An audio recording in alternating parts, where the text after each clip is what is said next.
Most Nazi archaeologists believed that ancient gods were not gods at all, nor were they fictional. They thought that myths told stories of advanced ancient civilizations that previously lived on Earth, and that they left artifacts all around the globe. In 1928, a German architect named Edmund Kuss stood before the ancient ruins of Tiwanaku in Bolivia, 13,000 feet high in the Andes Mountains. What he saw there would consume the rest of his life and convince Heinrich Himmler that they'd found the most important archaeological site on Earth, supposedly a functioning piece of technology left behind by the master race, a Star Gate. Tiwanaku defines explanation. Several massive stone blocks, some weighing over 400 tons, fitted together with precision that Nazi engineers struggled to replicate back then. The stones were carved with perfect right angles, surfaces polished to mirror smoothness, and most mysteriously, holes drilled through solid granite that show evidence of technology we supposedly didn't possess until the 20th century. Kiss wasn't just impressed by the construction. He was obsessed with what he saw as evidence of advanced ancient technology. The famous Gateway of the Sun, he claimed, wasn't decorative, it was a machine.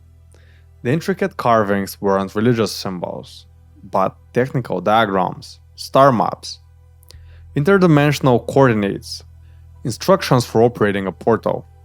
Kiss spent months studying every detail. The central figure on the gateway, traditionally called Viracocha, Kiss identified as an ancient Aryan sky god. But more than that, he claimed the figure was wearing what appeared to be a space suit. The strange rectangular objects in its hands, he thought were control devices. The tears on its face weren't tears at all, but breathing apparatus. And the circle around its head, he thought was a helmet container to keep air around it. What really convinced Kiss was the mathematics. Every measurement of Tiwanaku followed precise ratios, dimensions that incorporated advanced knowledge of astronomy, physics, even quantum mechanics. The site's orientation aligned perfectly with stellar positions from 15,000 years ago, long before conventional history says civilization even existed.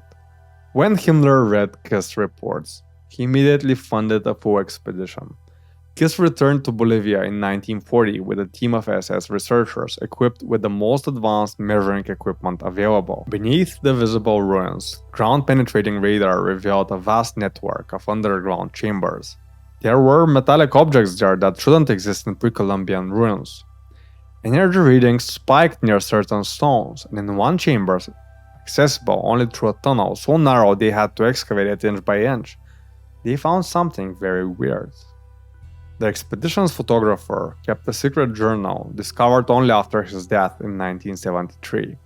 He wrote, "The chamber was perfectly spherical, carved from a single block of stone. In the center, a raised platform with indentations that looked made for human forms. When we placed metal objects on the platform, they levitated. When Kellner stood on it, he vanished for 10 seconds. We all saw it. He reappeared, screaming about, 'The city in the sky!'"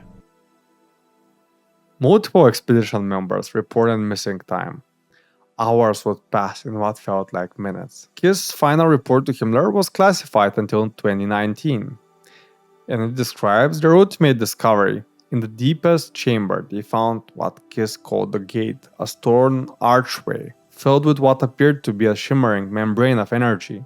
Temperature readings showed the space inside the arc was 20 degrees warmer than the surrounding air.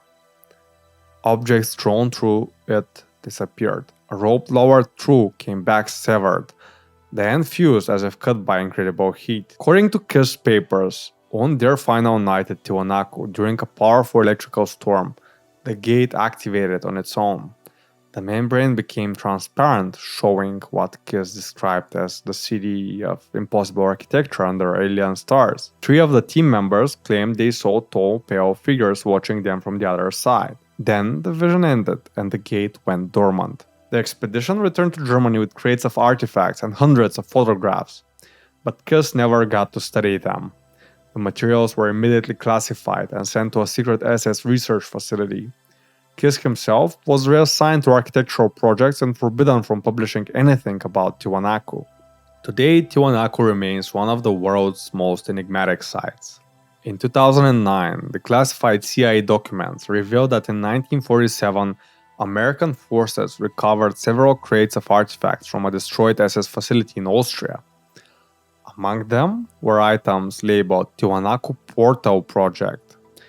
The crates were transferred to a facility in New Mexico. Their current location is classified. I know all of this sounds bonkers, but the documents exist. The Nazis searched the world for ancient power, and at Tiwanaku they may have found more than they bargained for. Perhaps it was a functioning piece of advanced ancient technology, a gateway to somewhere else. The question that haunts researchers to this day is, if Kiss really found a working Stargate, who built it? Where does it lead? And most terrifying of all, what if something came true from the other side? I'm Xuisoko and I thank you for watching Into the Unknown. If you enjoyed, make sure to subscribe and share this video with friends, because unlike the Reich, unfortunately I haven't got unlimited funds to continue funding my videos forever. If you enjoyed longer episodes, you might want to check out this one. It's a blast. See you there.